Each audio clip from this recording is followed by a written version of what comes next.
right? So give them an extra 5 gigs, 10 gigs, whatever. That way, you have a little bit of buffer, particularly if you're already monitoring it through a traditional monitoring system. At least when you can see they're getting low on disk, you might need to clean it up. Like new user quotas account things with snapshots differently, so you may be able to use those for less pain and torment. And another question I had with the quotas thing, or the answer, I think we'll try that out. I ran into an issue when I was loading in particular air satellite data, which we noticed can be compressed on the GZIP level.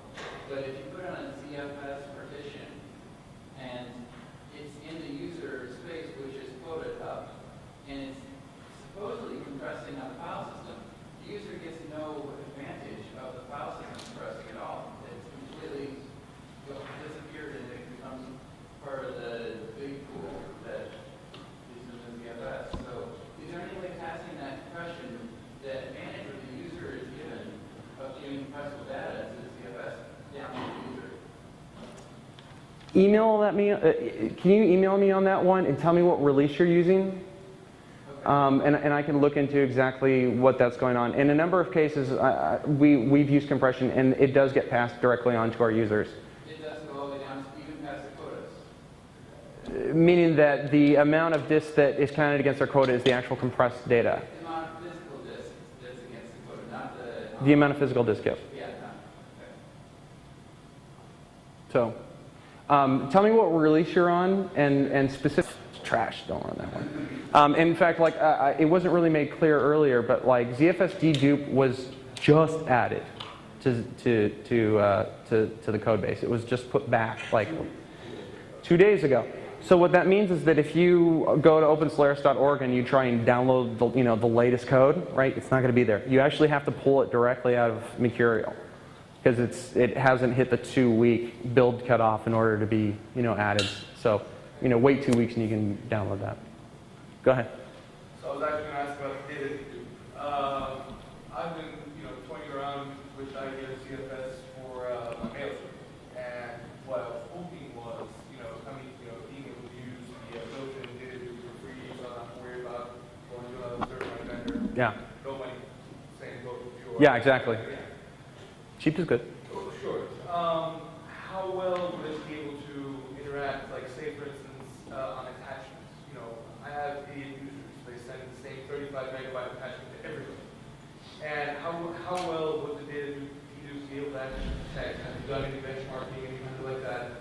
Well, like I said, it was added to the code 2 days ago, so your guess is as good as mine. You haven't had any, like... No. In theory, it will dedupe it because it's greater than the ZFS block size stuff, but it's dedupe at the block level, so if you have some horrible block alignment problem where the blocks aren't identical, then it won't. But the new CDB-S will tell you, so you can test it, which is nice. Yeah, so there's... It's also with allocations, quotas, and is your pool full or not full? There's a whole bunch of mailers right now going on about surprising behavior with this right now. So stay tuned. Yeah, I mean that's the takeaway, right? Stay tuned. There's a lot of things that need to happen, and we're all going to discover quite a number of things. And I'm sure we're going to find some fairly egregious things in the next couple of weeks, right? But they've been working on it a long time, so they've been very careful to get it right before sending it out the door. So, well, fingers crossed. We'll see. We all hope it works out the way we expect it to. But if you start playing around in the internals of ZFS, it's inherently sort of set up in a way that's fairly easy to do it. Conceptually, it was just a matter of kind of handling all the fine-grained semantics. Yeah. So it's maybe a bit confrontational. Do you have any thoughts and opinions on ButterFS and Oracle's stewardship of ZFS over the next few years? Over the next few years?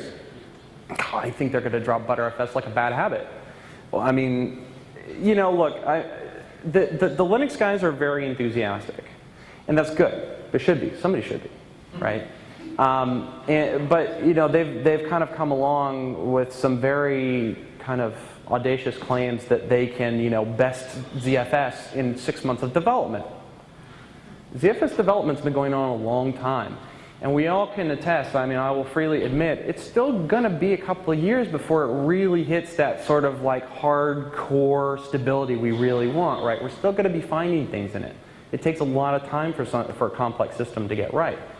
So the idea that they think they can just, whiz past a lot of very smart people at Sun and, have this awesome product in such a short time is I love the enthusiasm, but I think it's hard to do. Looking at Larry's statement, of course, it all really matters. What does Larry think? Who cares what we think? It's all about what Larry thinks and whether or not it allows him to buy a bigger boat next year. And let's be very clear, right? If there's one thing that we can all appreciate about Oracle, it's that we know what they want. Revenue. That's what they want. And whatever gets them that revenue is what they will do. And generally, as has been pointed out by some of the peanut gallery, revenue tends to indicate what customers want. And so some of the things that you want, you may see, even if it's not the right thing to do. So we'll see.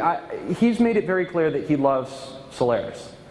He's sort of poured his heart out for it. And some of us were very happy to hear that, and other people not so much. And so the real question will be, how do customers react to it? Right? The most concerning thing to me is the fact that Oracle 11g R2 just released. There's only one supported platform today. Linux. Now, that's kind of concerning for a guy who's pouring his heart out for Solaris, right? So there are reasons to be very enthusiastic and think that Butterfest will probably continue. It will undoubtedly continue. People will continue regardless of what Oracle does. And Oracle will continue to support Linux because of the fact that they have a large install base. But they're very interested in Solaris, and we know that they're extremely interested in the Fishworks stuff and everything that's going on in open storage, aka, and ZFS is the core of that. So we sort of have some conflicting signals from the top, and we'll see what plays out, and I imagine customers will really drive it, and what they think they can accomplish. What they've done with Exadata and some of the other Sun offerings have been extremely impressive. So I think there's a lot going for ZFS, but right now I think anyone's guess is I think even if you went to the the Fishworks guys themselves, they can't really tell you any better than any of us can guess. Anyone else? Guinness time. Thank you very much.